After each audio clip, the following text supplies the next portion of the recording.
How different would their Myers-Briggs be from, so they're presenting themselves as one personality type, but in reality, not reality, in secret life, they're a different personality type. Would those often be very divergent? Sometimes, not so. Sometimes they're very divergent. It really depends on the individual. Let me give you an example, right? When we think about personalities, let's talk through a lens of resources, right? Individual resources. So human beings, we're taught that human beings only have three resources that matter. There's time, energy, and money. That's it. Every other resource boils down to one of those three resources: time, energy, and money. For you to accomplish anything, it takes a certain balance of time, energy, and money. So when it comes time for you or I to live our public life, we go to a restaurant, I was just at MegaCon, a big comic book conference, right? I was there with my kids and my wife. It takes a certain amount of money to buy the ticket, money to invest in the hotel room and everything else. It takes a certain amount of energy to put up with all those people and the lines and your kids going crazy for MegaCon and your wife trying to get in line to meet Beverly Crusher, right? From Star Trek. So there's a certain amount of energy that goes into it. And then of course there's a time element. When you meet with somebody, you have to understand how those three resources are being used at any given time. So if you meet somebody at the beginning of the day, they're most likely fully resourced. You meet somebody at the end of the day, the gas tanks are at different levels. Energy might be lower. Time is probably running on empty. Money might be safe.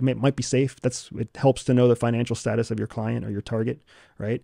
So you have to understand how people's resources are different.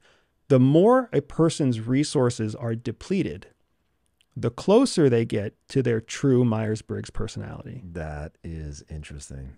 When they're fully resourced, they can fake it. They can act extroverted. They can take extra time to think something through. They can be non-judgmental.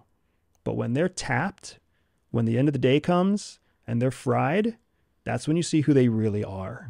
So a big part of the process of bringing someone from public life to secret life is to drain them of their resources systematically so that you can see who they really are, because it's when they're in that low point that you can essentially replicate or mirror their core personality back to them.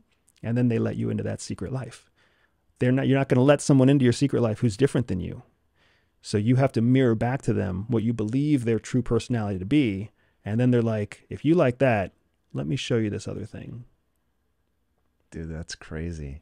Okay, it's not that different, man, than what you and I just did off camera when we were talking about comics. Oh, 100%. Were you folding your arms on purpose?